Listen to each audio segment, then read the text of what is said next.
Todos aqui assistiram a aula anterior, a passada? Todos assistiram. De qualquer forma, vou fazer um pequeno resumo para que a gente possa complementar a nossa aula passada com esse estudo de hoje. Na aula passada, a gente dividiu mais ou menos o estudo em 2 blocos, né? Primeiro, a gente trouxe para vocês o conceito de Rubem Amorese sobre imaginação teológica, que seria tentar descobrir, para o melhor entendimento, o que estaria nas entrelinhas das Escrituras, para o nosso maravilhamento, para a gente entender melhor as coisas de Deus e o seu plano de redenção. E como exemplo, nós usamos alguns textos de Mateus e de outros escritores da Bíblia, como, por exemplo, que Jesus veio pagar um preço pelas nossas vidas e Jesus veio dar a vida em resgate de muitos. E quando você percebe essa linguagem na Bíblia, você entende que isso é uma linguagem de sequestro e que se tem sequestro, tem sequestrador. Quem seria esse sequestrador? Quem ficou prejudicado? Quem é o remidor? Quem é que está pagando esse preço?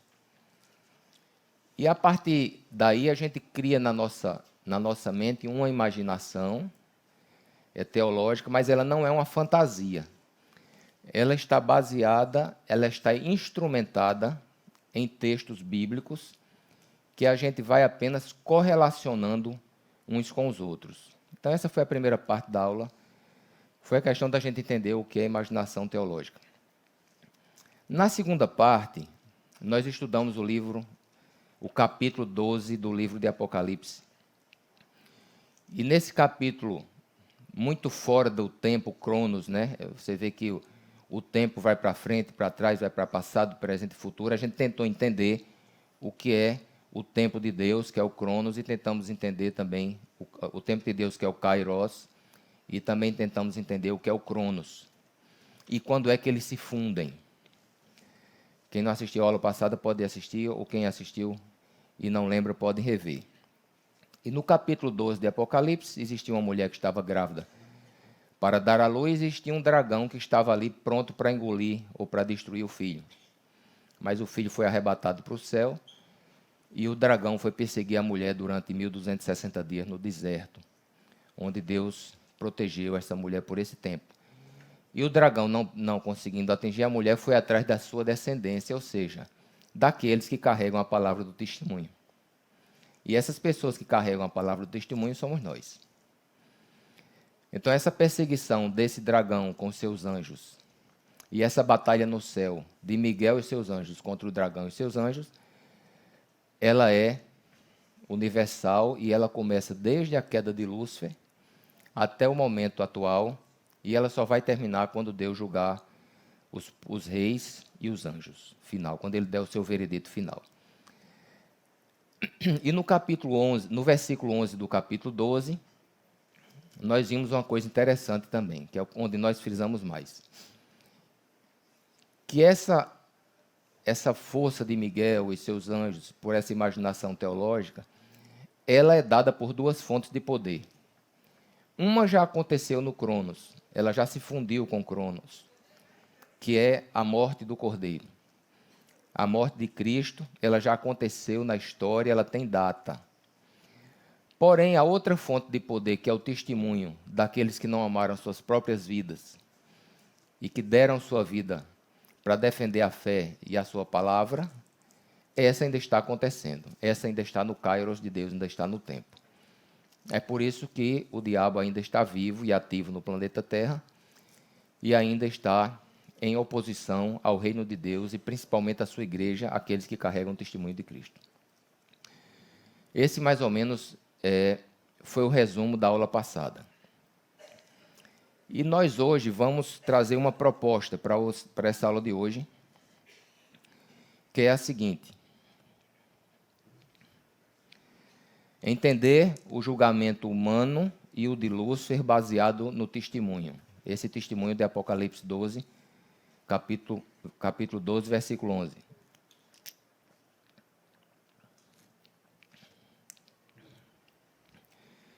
E a segunda proposta é classificar o sofrimento humano nessa figura de linguagem chamada peneira, que Jesus vai usar lá para Pedro, quando for conversar com Pedro.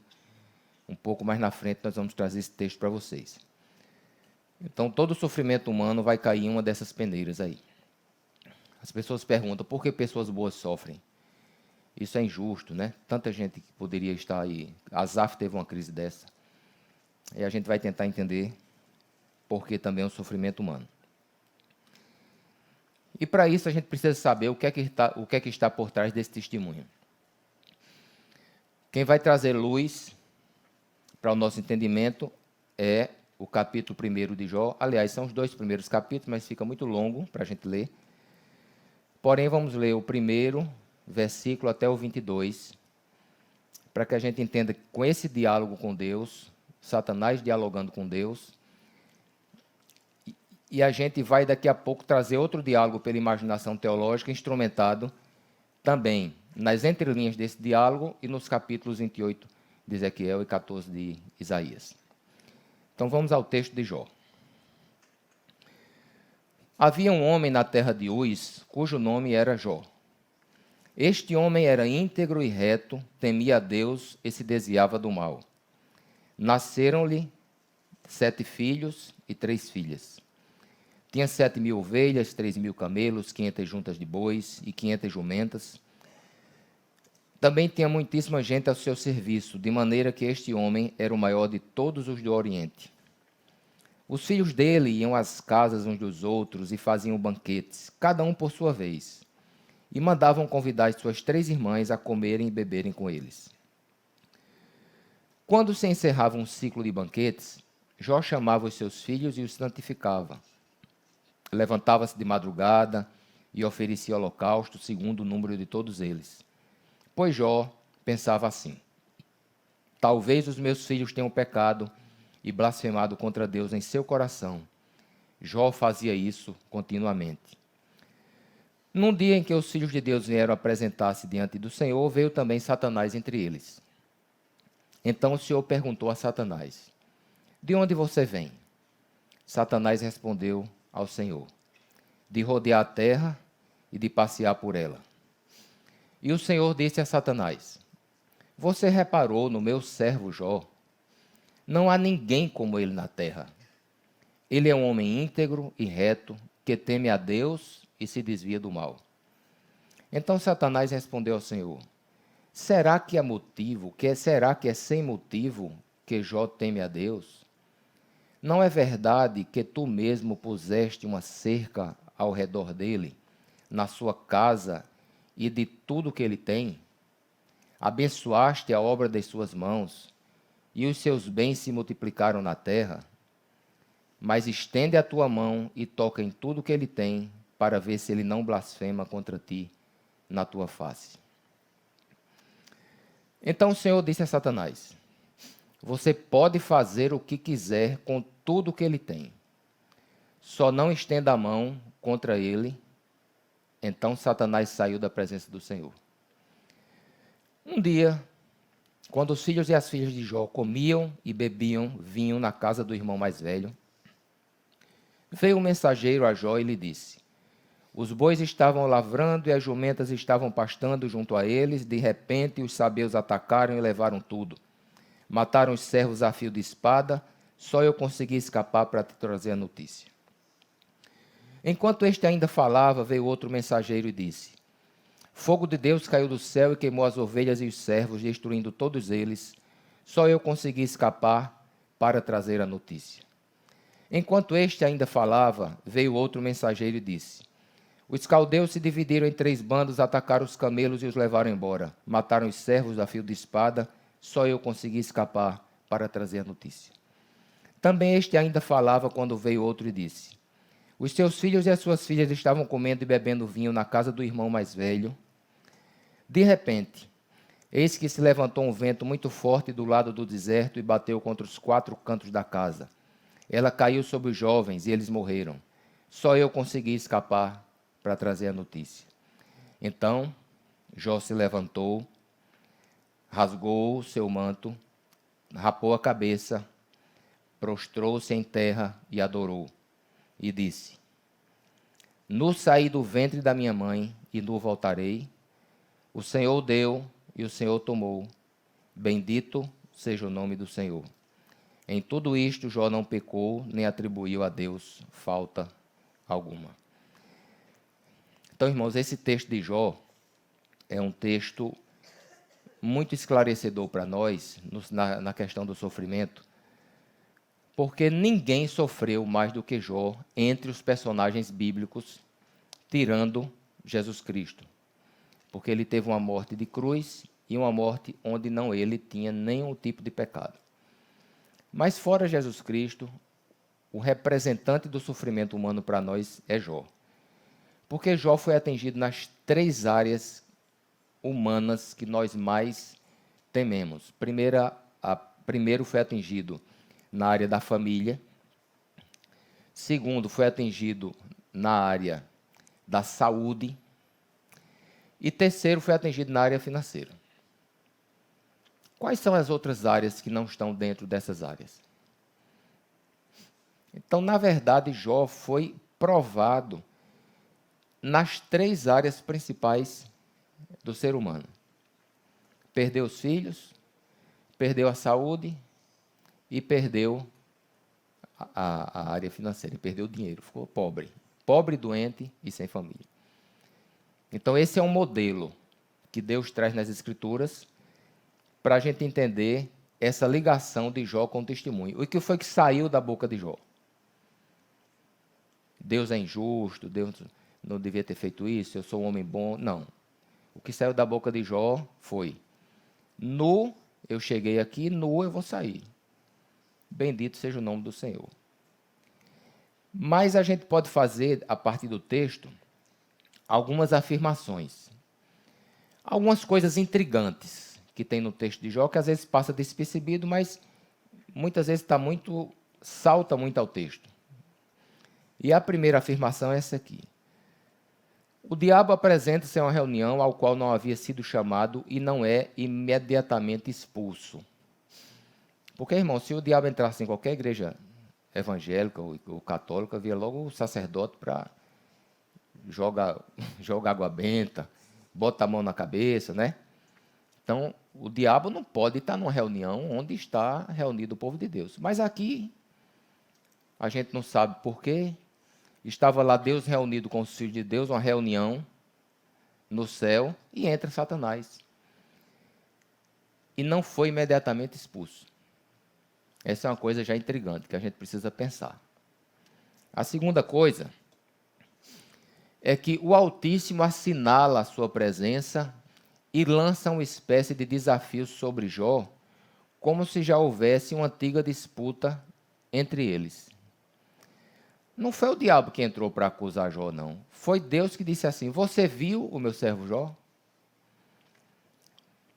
Onde é que cabe essa lógica? O desafio partiu de Deus. Um homem íntegro, né, como vocês viram no texto, que se desvia do mal. Então Deus estava mostrando para Satanás a figura de Jó, como se houvesse uma antiga disputa entre eles, uma coisa mais para trás. E a terceira afirmação: o diabo faz um desafio de martírio e Deus aceita. Aí o diabo diz, né? Vocês viram o texto. Olha, Jó é assim fiel a você porque você fez uma proteção na vida dele. Você fez uma sebe. Ninguém pode atacar Jó. Jó tem bens, Jó tem família, Jó é feliz. Todo protegido, mas tire para ver o que é que vai sair da boca dele. Tire o que ele tem, né? Toque nas coisas de Jó, que aí você vai ver o que é que Jó vai dizer. Então essas são as afirmações que a gente pode tirar do texto. Vamos ver algumas questões. Aí vem a primeira questão. Como é que Deus aceita o desafio se o diabo não tem nada a perder e Deus sim? O diabo tem nada a perder, já está condenado, já foi expulso do céu. E Deus tem a perder o quê? Jó é um filho bom, um filho correto, um filho justo. Por que passar por isso? Se Deus não tem nada, se o diabo não tem nada a perder, só Deus teria a perder aqui. Essa é a primeira questão. A segunda questão: mesmo Deus sabendo que seu filho suportaria e venceria, por que sacrificá-lo desse jeito? Para ganhar do diabo, ganhar o quê? Essa é outra pergunta que a gente poderia estar na cabeça, questionando.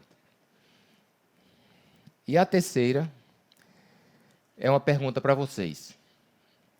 Você submeteria o seu filho a torturas para provar ao bandido que ele resistiria bem à dor, apenas porque ele disse que seu filho é covarde? É outra questão que a gente pode tirar do texto. Como popularmente poderia se dizer assim: será que Deus está engolindo corda? Né? Uma linguagem mais popular. O que é que há por trás disso tudo? Nesse diálogo de Deus com Satanás em relação ao patriarca Jó. Aí tem uma resposta. Sintomaticamente, tudo gira em torno da manutenção desse testemunho de Apocalipse, capítulo 12, versículo 11. E eles, pois, o venceram pelo sangue do Cordeiro e pela palavra do seu testemunho, e não amaram as suas próprias vidas até a morte. Porque esse testemunho, ele traz uma consequência no reino espiritual. Esse testemunho do sofrimento, e quando você abre a boca e bendiz a Deus e adora como Jó fez, ele traz uma consequência no reino espiritual que foi propósito de Deus. Vamos ver esse texto aqui de Efésios 3, de 10 a 13. Porque a nossa batalha é nos ares e nosso testemunho é a munição de Miguel. Diz assim: para que agora a multiforme sabedoria de Deus seja manifestada por meio da igreja aos principados e potestades nas regiões celestes, segundo o eterno propósito que fez em Cristo Jesus nosso Senhor, no qual temos ousadia e acesso em confiança pela nossa fé nele. Portanto vos peço que não desfaleçais diante das minhas tribulações, por vós, as quais são vossa glória. Então, pela igreja, pelas testemunhas, pelo povo de Deus, a sabedoria de Deus, ela vai ficar conhecida nas regiões celestiais. E a Bíblia diz aqui, o texto também diz que ela é multiforme. A sabedoria de Deus, ela se apresenta multiforme dentro da igreja. E quando falar igreja, vamos entender todo o povo de Deus ao redor da terra. Todas as igrejas onde tiver um servo de Deus, uma pessoa convertida, ela faz parte da igreja. As denominações são muitas. Às vezes a gente quer julgar uma denominação ou outra. Deus, a sabedoria de Deus está em todas as denominações. O que é que difere de uma para outra? Os costumes e algumas doutrinas. Nós temos denominações irmãs que têm costumes diferentes, têm um tipo de culto diferente, têm a doutrina diferente, mas são nossos irmãos. Às vezes a questão está nos líderes. Então, se alguém quiser julgar, fazer um juízo de valor em relação a alguns líderes, está bom. Jesus falou sobre os lobos que viriam para o seu rebanho. Mas a igreja não, a igreja ela é santa, e onde tiver um servo do Senhor, ele faz parte da igreja e faz parte dessa luta cósmica. Jesus disse assim: os fariseus, ele mandava os discípulos olhar para os fariseus. Olhem os fariseus, não façam o que eles fazem, mas ouçam o que eles dizem. Porque a palavra que eles falavam é a palavra de Deus, que ela é santa e pura em qualquer boca. Mas o posicionamento as obras que os fariseus faziam eram mais. Tanto é que Jesus disse: quem poderá vos livrar do fogo do inferno? Então tem muito desigrejado, existe um percentual muito grande de desigrejados. Inclusive já tem livro aí falando sobre os desigrejados, que eles saem da igreja decepcionado com algum irmão ou com alguma liderança. E esses desigrejados, para esses desigrejados, tem um versículo em Jeremias capítulo 2, versículo 5, quando Deus diz assim para o povo: que injustiça vossos pais acharam em mim para me abandonarem. Então, por que você vai abandonar? Porque uma pessoa lá dentro não foi muito com sua cara, ou você viu uma pessoa que se decepcionou com essa pessoa, aí você, não, aqui não adianta eu ficar aqui porque a igreja está horrível, está do mesmo jeito, vou para casa. Eu estou desigrejado. Mas para isso, Deus tem essa pergunta lá em Jeremias: que injustiça acharam vossos pais em mim para se afastarem de mim, não da igreja, né? E o problema da tribulação do povo de Deus leva a uma questão universal, que nas entrelinhas do livro de Jó, agora a gente vai ver umas questões do próprio Jó. Porque quando Jó passou por isso, ele disse aquela frase, né? Bendito seja o nome do Senhor. Mas no livro de Jó, até o capítulo 42, começa um diálogo entre Deus e Jó, Jó com os amigos. Depois Jó começa a conversar com Deus e faz alguns questionamentos a Deus. Ele aceita, mas ele questiona. Jó questiona. E Deus também dá uma resposta para Jó. Dá várias, mas tem um aqui que eu achei mais... que faz mais parte do contexto da aula. E essa questão universal, que ela está na mente de qualquer pessoa que sofre, é essa aqui. Deus não é um ser humano como eu, e por isso não posso responder-lhe, nem podemos resolver nossa questão no tribunal. Para nós dois não há um juiz que possa julgar entre mim e Deus. Então Jó está dizendo o seguinte, que ele não pode, se Deus é o supremo juiz, se é o criador de tudo, se Deus é o supremo, então Jó diz: olha, para mim, ainda que eu tivesse uma argumentação, eu não tenho defesa. Não há ninguém acima de Deus que pudesse ouvir meu lado para me julgar. E Jó se abaixa, se humilha e aceita o juiz de Deus. Veja esse outro versículo aqui, em 1 Samuel 25a. Se um homem pecar contra outro homem, os juízes poderão intervir ao seu favor. Mas se ele pecar contra o Senhor, quem intercederá por ele? Quem está acima de Deus para você interceder por ele?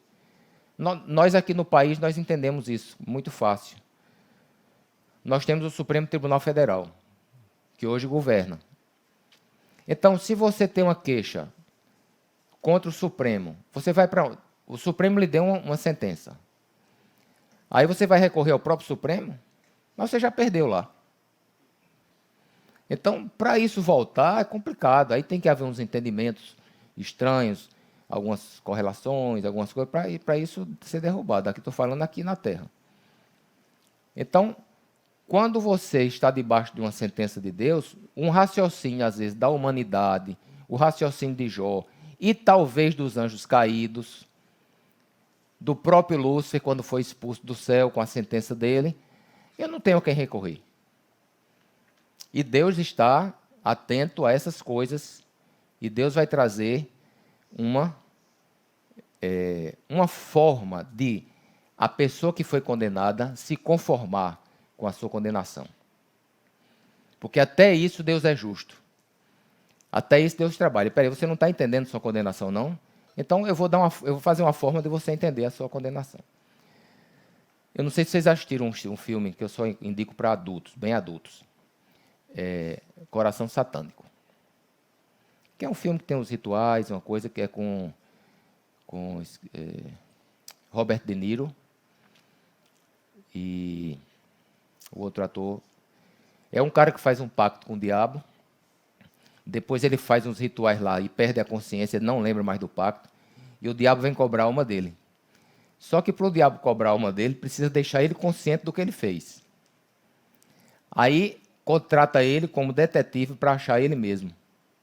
Ele não sabe que está procurando a ele mesmo.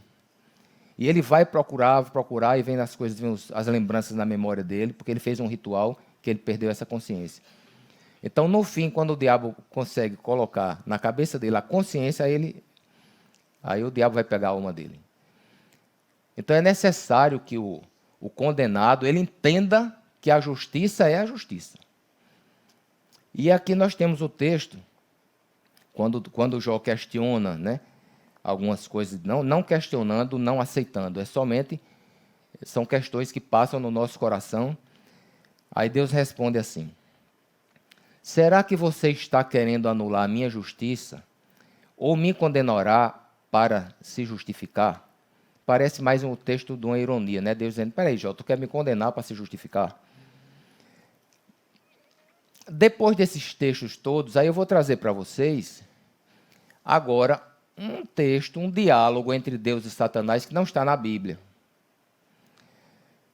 É uma imaginação teológica que pode trazer um entendimento porque nós estamos aqui, porque a humanidade foi criada. Nós sabemos que a humanidade foi criada por louvor da sua glória. Isso a gente vê na próxima aula, por que foi criada por louvor da sua glória.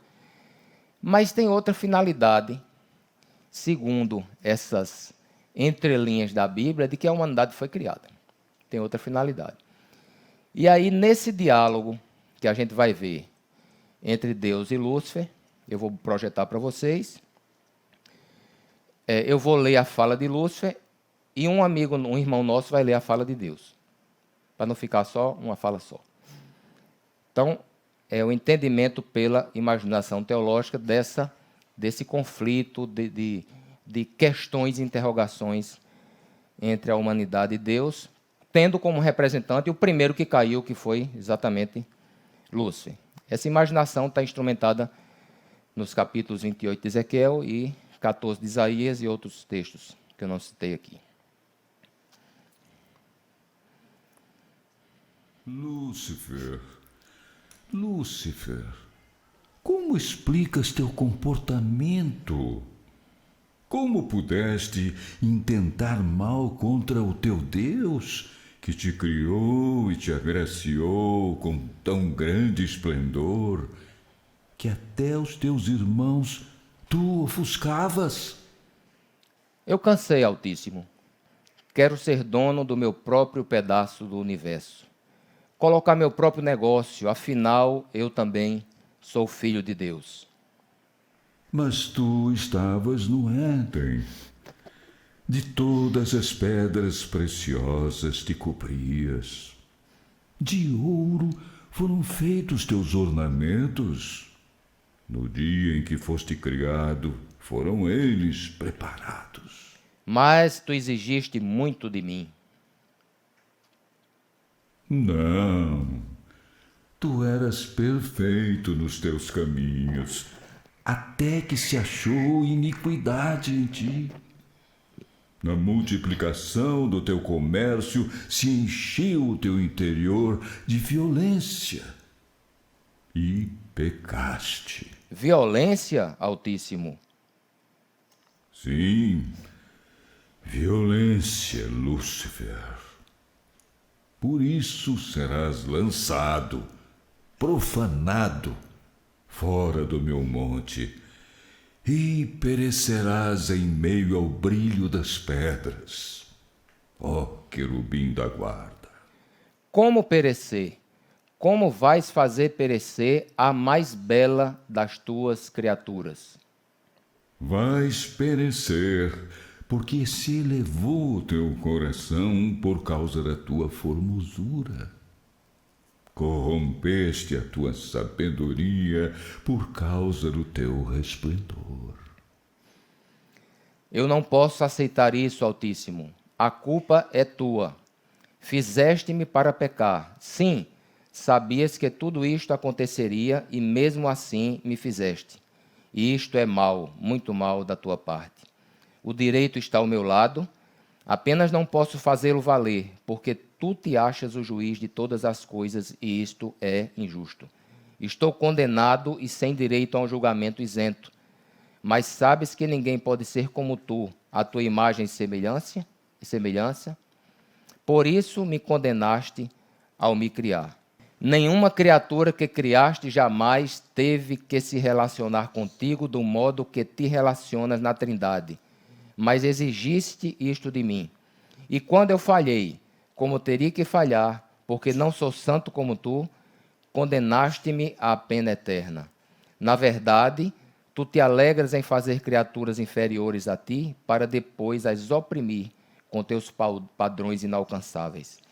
Mas isto as faz afastarem-se de ti, como naturalmente aconteceu comigo. Por que não fazes uma criatura que não peque? Dessa forma eu poderia me conformar e aí... Pois bem, anjo mau, farei uma nova criatura, a minha imagem, conforme a minha semelhança. Como a ti, a ela devotarei o meu amor e serei por ela correspondido. Como é? Farás uma nova criatura à tua imagem? Pois bem, essa eu quero ver. E fica sabendo, ó Lúcifer, que quando esta criatura que farei livremente me adorar e demonstrar ser capaz de viver em harmonia com seus irmãos, estarás julgado e justamente condenado por ela, porque eu, o Senhor, o disse. Que seja assim, uma criatura juiz. Ela terá o poder de me julgar, Altíssimo? Tu pensas que ela será fiel a ti? Achas que esta criatura que farás não te negará? Claro que te negará. Ninguém criado ou que venha a ser criado poderá sobreviver aos teus padrões altíssimos, Altíssimo. Saibas tu, porém, que por melhor que tu trabalhes nesta criatura, ela não só te negará uma vez, mas 2 e até 3, ainda que seja forte como uma pedra. Porém, se essa criatura que farás pecar e tiver o mesmo destino que eu, ficará provada a minha inocência. Aí então eu reivindicarei diante de ti a parte que me cabe nos teus bens, sem mencionar a reparação dos prejuízos morais que me foram arbitrariamente imputados. Neste momento, farei o que sempre achei que deveria. Subirei ao céu e acima das estrelas de Deus exaltarei o meu trono, e no monte da congregação me assentarei. Subirei acima das mais altas nuvens e serei semelhante ao Altíssimo. Irmãos, esse diálogo imaginário, instrumentado em Ezequiel, em Isaías, ele vai dar sentido àquela conversa que Jó teve com Satanás e também sentido porque a igreja é que está julgando os anjos. Porque Deus, nesse caso, ele estaria para aplicar sua justiça com consciência em Lúcifer e seus demônios, dizendo assim: tá certo. Quer dizer que você acha que eu sou um ditador, quer dizer que você acha que eu estou trazendo um juízo para você, que eu criei você, que eu sabia que você ia pecar, tá bom, eu vou fazer outra criatura, a minha imagem e semelhança. Dependendo do comportamento dessa criatura, você vai ser julgado não mais por mim, agora por ela. Eu só vou dar a sentença no final. E o resto da história os irmãos já sabem, Adão foi criado. Só que Adão falhou. Quando Adão falha, Lúcifer vai lá no trono novamente, reivindicar seus direitos. E aí é onde Deus, reunido com a Trindade, diz assim: eu vou pagar o preço. O preço da criatura, que é a morte, a criatura que é a minha imagem e semelhança, eu não vou perdê-la. Eu vou pagar. Aí vem o segundo Adão. Só que o segundo Adão não falha. E o segundo Adão condena o primeiro. E o texto de Coríntios, aqui, é que nos traz esse entendimento do julgamento dos anjos. Ou não sabeis vós que os salvos hão de julgar o mundo? Ora, se o mundo há de ser julgado por vós, sois porventura indignos de julgar as coisas mínimas? Não sabeis vós que havemos de julgar os anjos, quanto mais as coisas pertencentes a esta vida. Antigamente, quando eu li esse texto, eu achava assim, quando nós vamos julgar os anjos, né? Então, lá no julgamento final ia ter uma mesa assim, aí todo mundo da igreja sentado, e os anjos iam passando, e a gente condenando uns, né? Porque o texto a primeira leitura do texto dá essa imagem, né? Mas esse julgamento dos anjos não é uma coisa para o futuro. Ele começou o julgamento dos anjos com o testemunho da igreja, como está lá em Apocalipse 12:11. Porque está a luta entre Miguel e o dragão. E Miguel está vencendo a batalha por causa do sangue do Cordeiro e por causa do testemunho dos que detêm a palavra de Deus. E os textos que trazem que trazem força para o que eu estou dizendo, que uma coisa julga a outra, o comportamento de um julga o outro, são esses textos aqui. Posicionamentos que julgam. Mateus 12:41. Ninivitas se levantarão no juízo com essa geração e a condenarão, porque se arrependeram com a pregação de Jonas. Jesus está falando daquela geração que ele está pregando. As pessoas não estão se arrependendo. Então, no dia do juízo, quem vai condenar vocês não sou eu, são os ninivitas. Porque lá em Nínive, Jonas pregou e eles se arrependeram. E aqui eu estou pregando para vocês, e Jesus, se sabe que é um tipo de Jonas, né? Porque disse que ia passar 3 dias no ventre da terra, da mesma forma que Jonas passou no ventre do peixe. Então Jesus está dizendo, olha, os ninivitas, no dia do juízo, se levantarão para condenar vocês. Porque vocês não estão aceitando, e eles aceitaram a palavra, a pregação. Olha outro texto, Mateus 11:21. Ai de você, Corazim e Betsaida, porque se em Tiro e em Sidom se tivesse operado os milagres que foram feitos em vocês, há muito que elas teriam se arrependido com pano de saco e cinza. Jesus operou um monte de milagre em Corazim e Betsaida. E lá em Tiro e Sidom, não. Aí Jesus está dizendo, olha, se isso que foi operado aqui, que vocês não se arrependeram, fosse operado lá em Tiro e Sidom, eles teriam se arrependido. E vocês não querem se arrepender. Então, Tiro e Sidom vai julgar vocês. Mais um texto. Hebreus 11:7. Pela fé, Noé, divinamente instruído a respeito dos acontecimentos que ainda não se viam, e sendo temente a Deus, construiu uma arca para a salvação da sua família. Assim ele condenou o mundo e se tornou herdeiro da justiça que vem da fé. Como é que Noé condenou o mundo? Obedecendo. Porque Deus disse, Noé, construa a arca. É como se ele olha, Noé, construa a arca e pregue para o povo. Se o povo entrar, está salvo com você. Se não entrar, até nos filmes eles colocam esses adendos, né? Então Noé constrói a arca, obedece. Na época que não havia chovido ainda sobre a terra, ninguém sabia o que era chuva. E zombam de Noé. Noé construiu a arca e entrou na arca. Aí veio o dilúvio e destruiu a todos, porque foram julgados pela atitude de Noé. E aqui mais um texto, que diz assim, Romanos 2:27. E se aquele que é incircunciso por natureza cumpre a lei, certamente ele julgará você, que embora tenha a letra da lei e a circuncisão é transgressor da lei.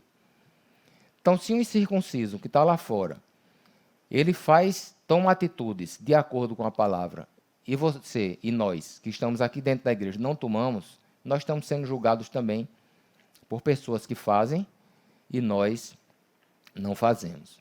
Aí eu trago mais uma figurinha para vocês, uma história. Um pai tem 2 filhos. Vou trazer isso aqui para a gente.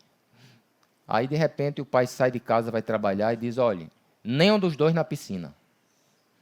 Não quero. Se forem tomar banho de piscina, vão ficar de castigo. Aí o pai sai. né? Quando o pai volta, aí vê um que está todo molhado e o outro está sequinho. Um deles foi na piscina. O que é que acontece? O que ficou sequinho está condenando o que ficou molhadinho.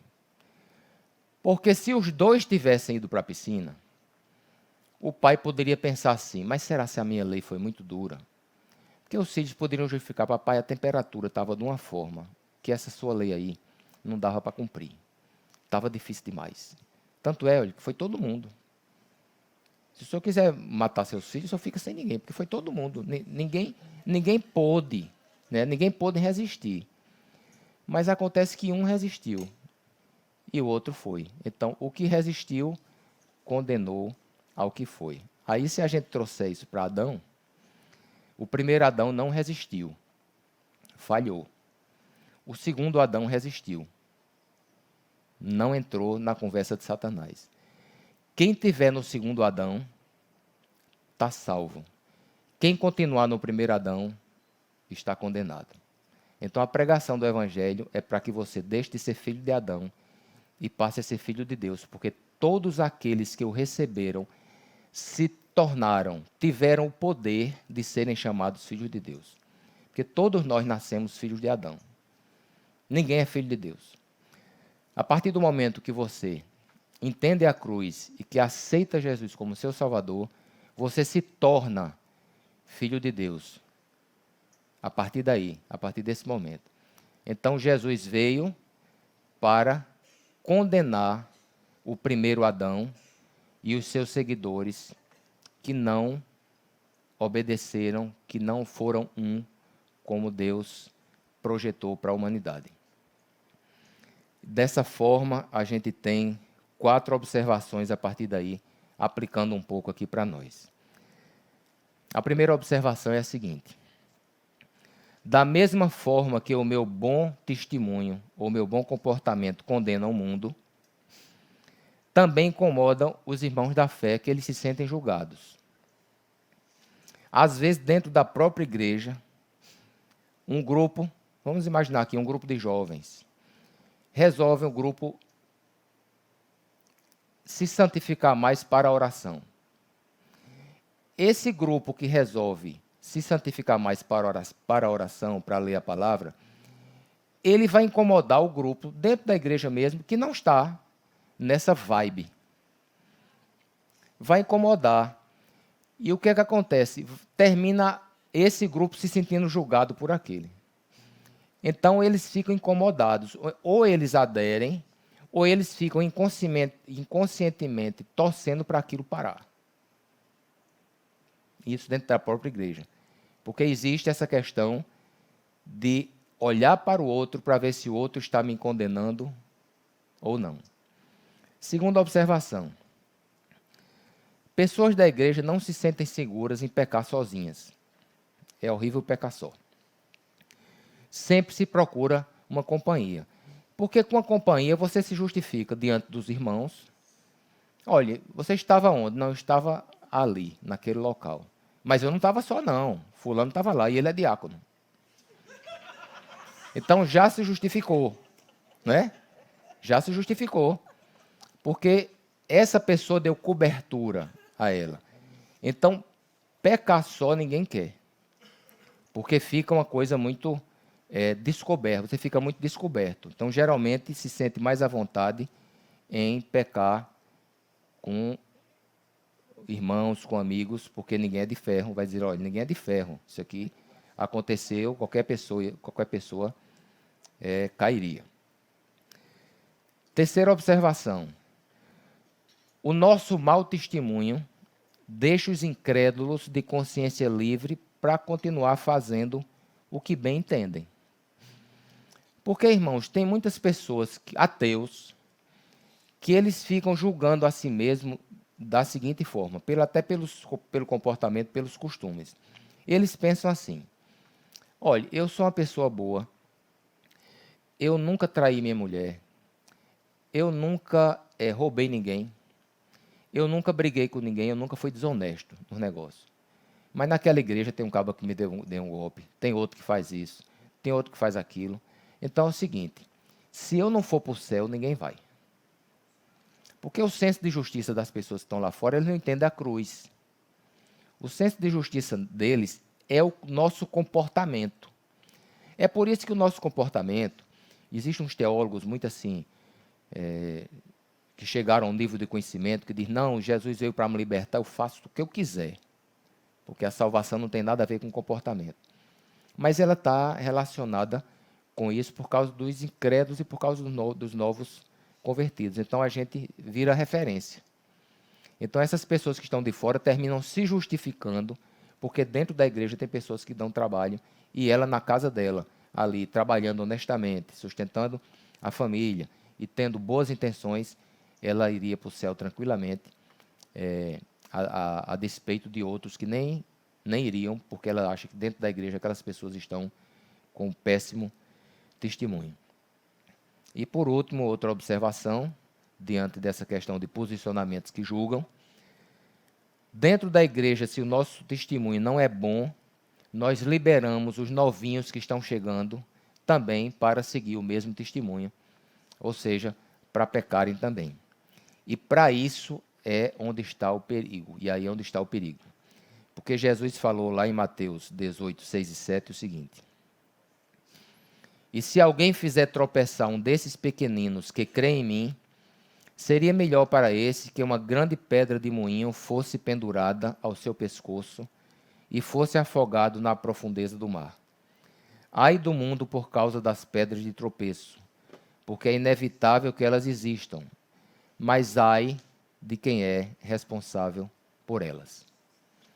Então aqui a gente encerra o primeiro bloco da aula, que é a respeito dessa questão de julgamento, de anjos, de demônios, o irmão contra o outro. Porque, às vezes, quando fala em julgar, você acha que é assim, fulano está me julgando, porque está condenando uma coisa que eu estou fazendo. O julgamento é um entendimento maior.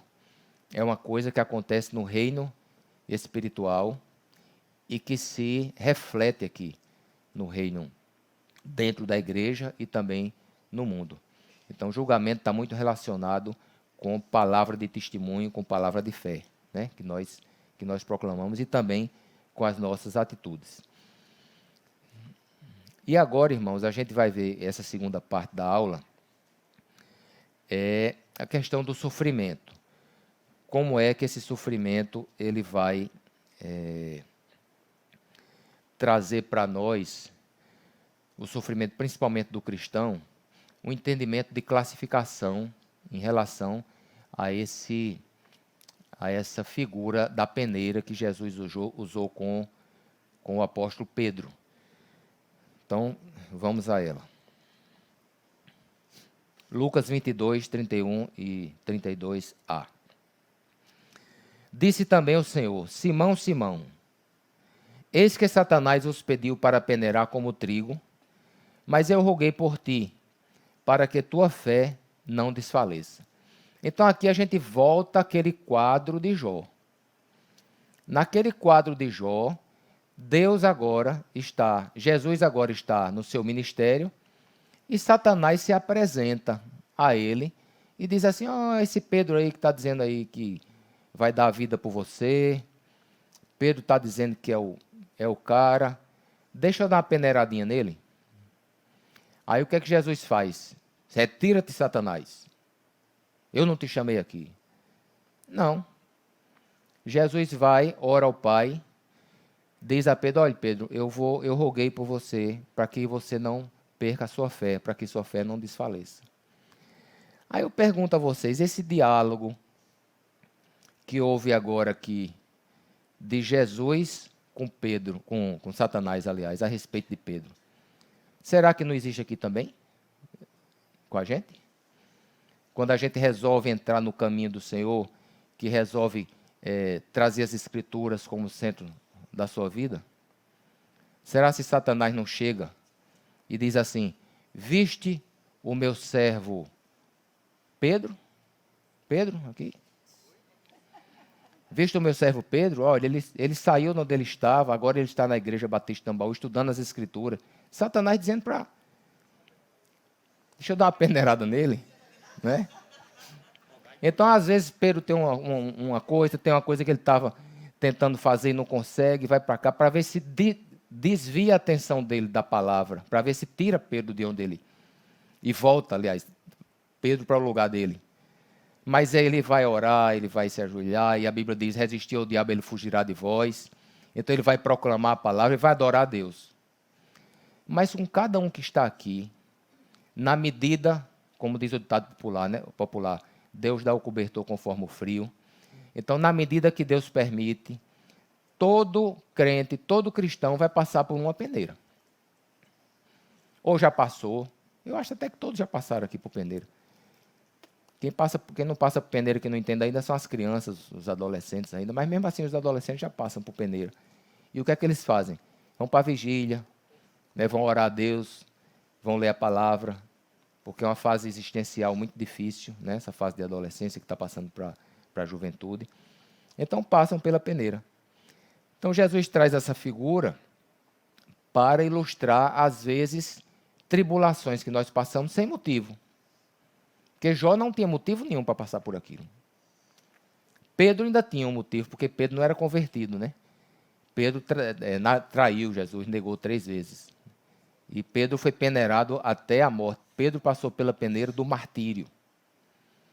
Que a peneira do martírio é onde a igreja se desenvolve, né? Cresce com sangue mesmo.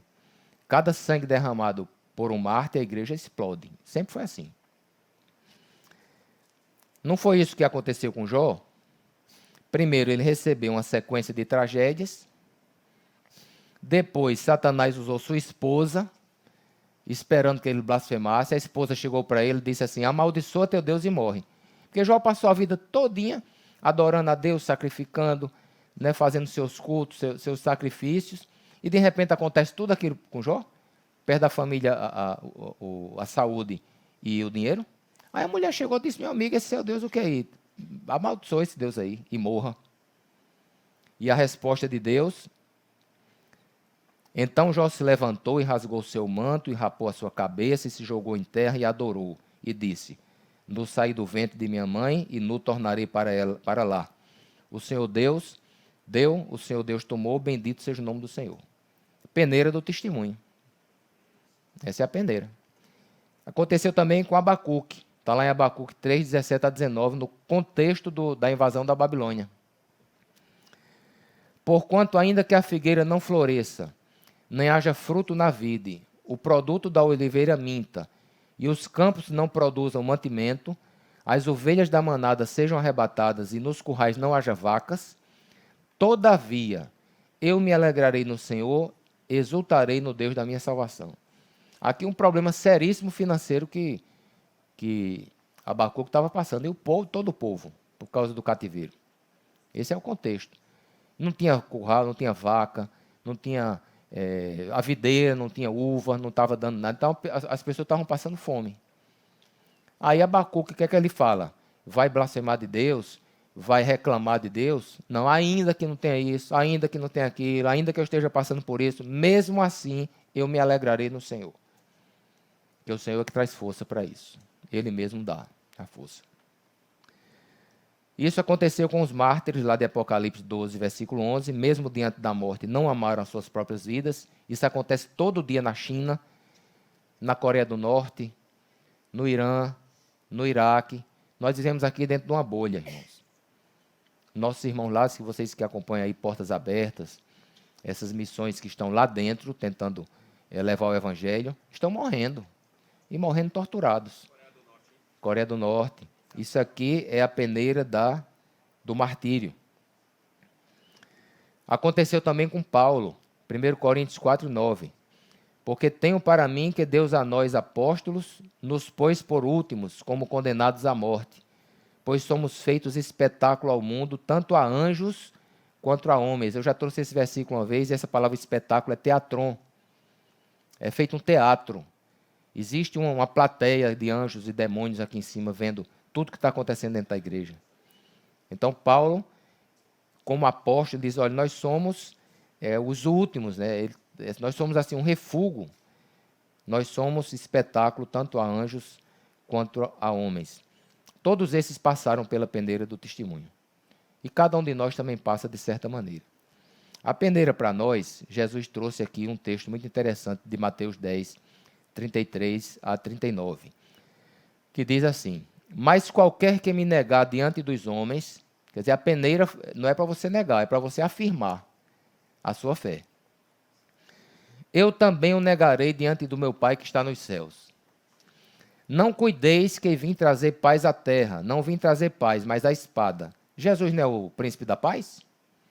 Que contexto é esse que ele está dizendo que está trazendo a espada e não paz? Ele diz, não vim trazer paz não, vim trazer a espada. Porque eu vim pôr em dissensão o homem contra seu pai, e a filha contra a sua mãe, e a nora contra a sua sogra. E assim os inimigos do homem serão os seus familiares. Quem ama o pai ou a mãe mais do que a mim, não é digno de mim. E quem ama a filha ou o filho mais do que a mim, não é digno de mim. E quem não toma a sua cruz e não segue após mim, não é digno de mim. E quem achar a sua vida, perdê-la-á. E quem perder a sua vida por amor de mim, achá-la-á. Esse é o contexto de uma peneira para nós, no contexto aqui da família.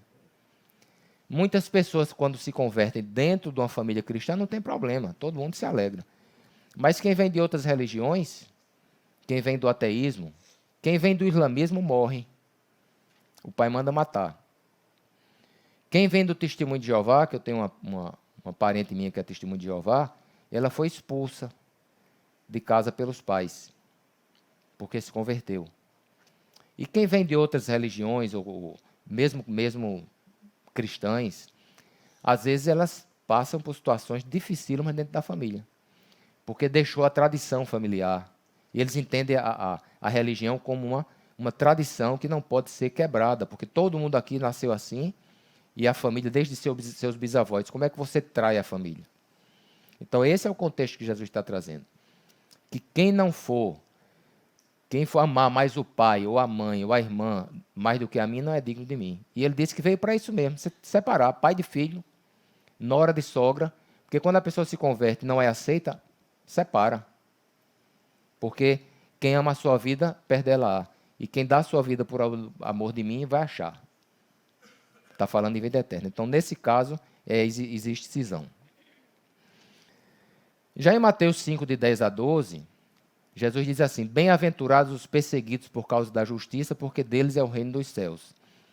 Bem-aventurados são vocês quando por minha causa os insultarem e os perseguirem e mentindo disserem todo o mal contra vós. Alegrem-se e exultem, porque é grande a sua recompensa nos céus, pois assim perseguiram os profetas que viveram antes de vocês. Então aqui essa perseguição, essa peneira, ela está se estendendo um pouco além da família, aqui já na sociedade. Aqui na sociedade, você vai ser perseguidos por causa da justiça de Deus mesmo, que fez com que Jesus viesse morrer pelos nossos pecados. Quando você prega o evangelho falando sobre essa justiça na sociedade, você também vai ser perseguido. E por que você vai ser perseguido e insultado? Porque você está condenando eles. Porque Pascal dizia assim, que é necessária a aposta. Você precisa apostar. Então, o cara está falando que Jesus veio para salvar, como Salvador do mundo, para libertar dos seus pecados, e se não for por ele, você não tem vida eterna. Tá bom. Ah, mas eu não creio nisso. Isso não é verdade, não. E se for? E se for? Não é? Então, Pascal fala muito nisso. Olha, tenha cuidado. Você precisa se decidir. Porque se o que está escrito na Bíblia, todo o plano de redenção, não for verdade, tudo bem. Todo mundo vai virar pó, vai ser alimento para as árvores. Mas e se for? Isso é uma argumentação que você pode usar como Pascal usava contra os incrédulos. Então pense direitinho, porque se for, a coisa não vai ficar bacana para você. Outro texto de 2 Coríntios 4, 17 e 18. Porque a nossa leve e momentânea tribulação produz para nós um peso eterno de glória muito excelente. Não atentando nós nas coisas que se veem, porém as que se não veem são temporais. As que se veem são temporais. E as que não se veem são eternas. Então Paulo está trazendo essa visão nossa para o mundo espiritual. As tribulações que nós temos aqui, ela tem peso de glória. e elas estão relacionadas com as coisas que nós não estamos vendo aqui em cima. Uma batalha espiritual. Não é as coisas que estamos vendo, mas sim as coisas que não estamos vendo. E em Romanos 5, 3 e 4, diz assim: e não somente isto, mas também nos gloriamos nas tribulações, sabendo que a tribulação produz a paciência, e a paciência a experiência, e a experiência a esperança. Então a tribulação também traz crescimento. Todo mundo que passa por tribulação, ele sai mais maduro e sai empático com outras pessoas. E na empatia existe compaixão, existe amor e ajuda. Agora, irmãos, essas peneiras todas que nós estamos falando aqui, a gente tem que ter cuidado para não confundir com a peneira do pecado. Porque a peneira do pecado, a gente pode evitar. Essas aqui a gente não pode evitar. Porque aqui é aquele diálogo que eu lhe falei. Visse o meu irmão tal? Visse a irmã Bia? Olha, a irmã Bia está na igreja, está lendo a palavra. Né? Então, aí Jesus diz, vou orar por ela. Né? A gente passa por essas tribulações. Mas tem umas que não é necessário. A gente pode evitar. Hebreus 12, de 4 a 7. Na luta contra o pecado, vocês ainda não resistiram até o sangue. E vocês se esqueceram da exortação que lhes é dirigida, como a filhos. Filho meu, não despreze a correção que vem do Senhor, nem desanime quando você é repreendido por ele. Porque o Senhor corrige a quem ama e castiga todo filho a quem aceita. É para a disciplina que vocês perseveram. Deus os trata como filhos. E qual é o filho a quem o pai não corrige? Tem muita gente que está na peneira, mas é por causa do pecado. É porque está saindo dos princípios que estão nas Escrituras. E às vezes nem conhece as Escrituras. Lá em Oséias 6, se eu não me engano, ou é 4, 6 ou é 6, 4. Fala assim, o meu povo perece por falta de conhecimento. Então a falta de conhecimento traz morte, traz sofrimento. E aí às vezes você passa assim, rapaz, eu estou numa peneira, a minha vida está virada, nada está dando certo. Aí peraí, vamos analisar, porque nada está dando certo.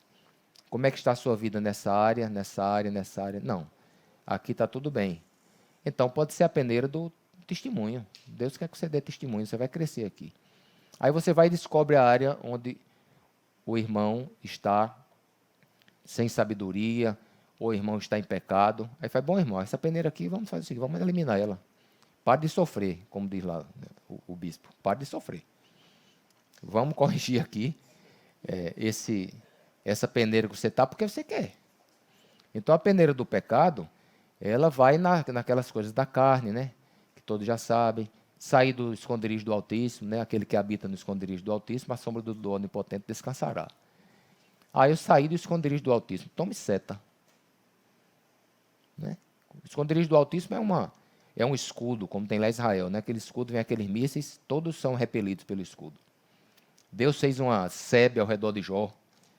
Né? Uma cerca, a sebe é uma cerca. Não tinha como invadir. Então, quando nós estamos fora do esconderijo do Altíssimo, saímos daquele guarda-chuva ali, aí as setas vêm. Então, os pecados assim, inveja, ira, prostituição, avareza, tudo isso são roubo, tudo isso são pecados que a gente pode evitar para não entrar na peneira do pecado. Porque Deus, ele diz assim, você é o meu filho. Então, qual é o filho que o pai não corrige? Entendeu? Então, entrou nessa área aí vem Deus para corrigir. A peneira da semeadura, está lá em Gálatas 6 e 7, diz assim, não se enganem, de Deus não se zomba, pois aquilo que a pessoa semear, isso também colherá. Também é uma peneira que nós podemos direcionar. Se eu semear frutos, eu vou colher frutos, se eu semear espinhos, eu vou colher espinhos, e se eu não semear nada, eu não vou colher nada. Rapaz, eu passei minha vida toda, não consegui isso aqui, sim, você semeou o quê? Não semeei não estudei, não quis estudar, não quis trabalhar. Então vamos trabalhar ou estudar, né? ou começa, ou então vamos esperar o próximo reino. Porque não houve semeadura, né? Vamos esperar, vamos aplicar a vida na salvação eterna. Mas essa peneira da semeadura também ela pode ser orientada ou pode ser manipulada, não, como é um termozinho, ela pode ser dirigida, digamos assim, por nós. Essa peneira da pedagogia também é muito interessante, é muito importante. Está lá em 2 Coríntios 12, de 7 a 10, que foi uma peneira que Paulo passou, o apóstolo Paulo. E para que eu não ficasse orgulhoso com a grandeza das revelações, foi-me posto um espinho na carne, mensageiro de Satanás, para me esbofetear, a fim de que eu não me exalte. 3 vezes pedi ao Senhor que afastasse de mim. Então ele me disse: a minha graça é o que te basta para você, porque o poder se aperfeiçoa na fraqueza. De boa vontade, pois, mais me gloriarei nas fraquezas, para que sobre mim repouse o poder de Cristo. Por isso, sinto prazer nas fraquezas, nos insultos, nas privações, nas perseguições, nas angústias, por amor de Cristo. Porque quando sou fraco, então é que sou forte. Então, a peneira da pedagogia, o nome já está dizendo, ela vem nos ensinar alguma coisa. No caso de Paulo, ela ensinou a Paulo a não se ensoberbecer. Porque Paulo recebeu tanta revelação, Paulo viu tanta coisa, que ele até disse, olha, tem coisa que eu não posso nem dizer a vocês, que isso poderia trazer no coração de Paulo a vaidade e a soberba. Aí a Bíblia diz que Deus permitiu que Satanás colocasse um espinho na carne dele, que até hoje os teólogos estudam para saber que espinho é esse. Então tem a opinião assim, mas até hoje ninguém sabe que espinho é esse, né? Mas esse espinho humilhava Paulo. Ele se sentia humilhado. Então, como ele se humilhava com esse espinho, ele não tinha como se engrandecer. Ele sempre ficava humilhado. Essa é a peneira da pedagogia. Que às vezes certas coisas acontecem nas nossas histórias que a gente fica sentindo que está com espinho, aquele espinho que não sai de junto, né? Aquela coisa que acompanha a vida inteira, mas aquilo é para que você fique humilde, buscando a Deus, e Paulo chegou até se sentir prazer nessa fraqueza. Porque essa fraqueza abria sempre o entendimento dele para aprender mais de Deus e conhecer mais das maravilhas de Deus para ele. E a peneira da glorificação, que é uma peneira muito interessante, que está lá em João 9, de 1 a 3, e também em João 11, 4. Diz assim: E passando Jesus viu um homem cego de nascença. Perguntaram-lhe os seus discípulos: Rabi, quem pecou, este ou seus pais, para que ele nascesse cego? Respondeu Jesus: Nem ele pecou, nem seus pais, mas foi para que se manifestem as obras de Deus. João 11, 4. Jesus, porém, ao ouvir isto, disse: Esta enfermidade não é para a morte, mas para a glória de Deus, para que o Filho de Deus seja glorificado por ela. Então, às vezes, irmãos, nós passamos por algumas peneiras, aqui o contexto é na saúde, que é apenas para que a glória de Deus seja manifesta. Então, às vezes você recebe um diagnóstico, fica com medo de morrer, vem ali, aí Deus vem, os irmãos oram uns pelos outros, a pessoa é curada, a glória de Deus foi manifestada. Então, esse tipo de peneira da glorificação, ela é permitida, muitas vezes, para que Deus seja glorificado com ela.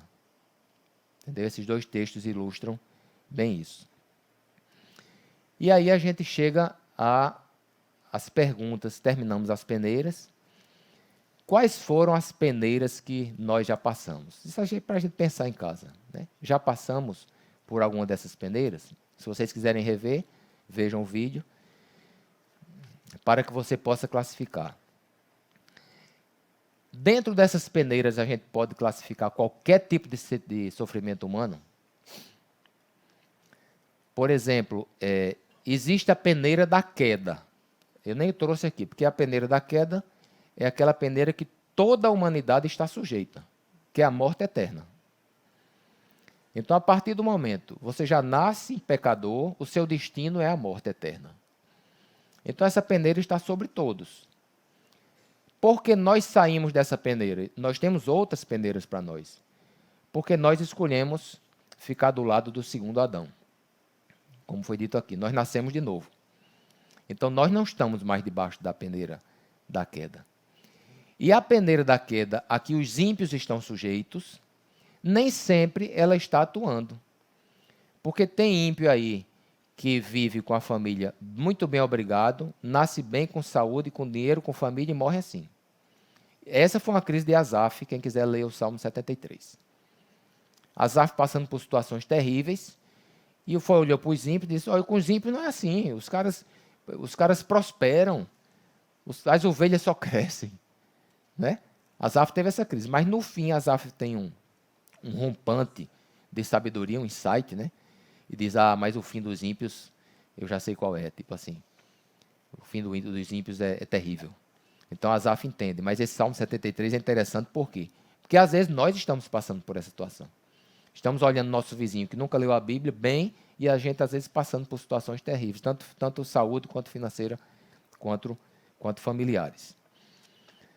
Então a pergunta é, a gente já passou por peneira do testemunho? Né? Acho que muitos já passaram. Peneira do pecado, né? Vamos sair dela. Da pedagogia, da glorificação, da semeadura.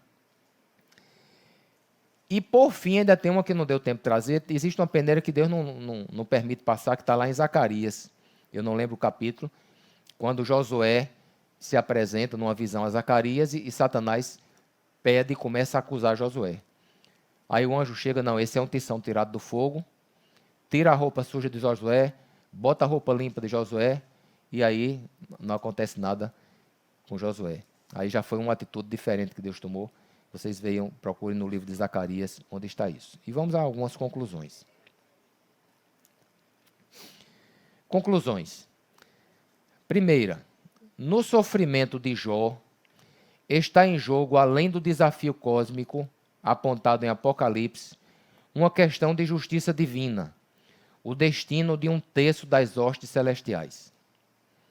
Então, o destino desses demônios que o dragão arrastou com sua cauda, a terça parte dos anjos, que são milhões, miríades e miríades, esses anjos estão sendo julgados pela igreja e pelos que têm a palavra do testemunho, ou seja, por nós.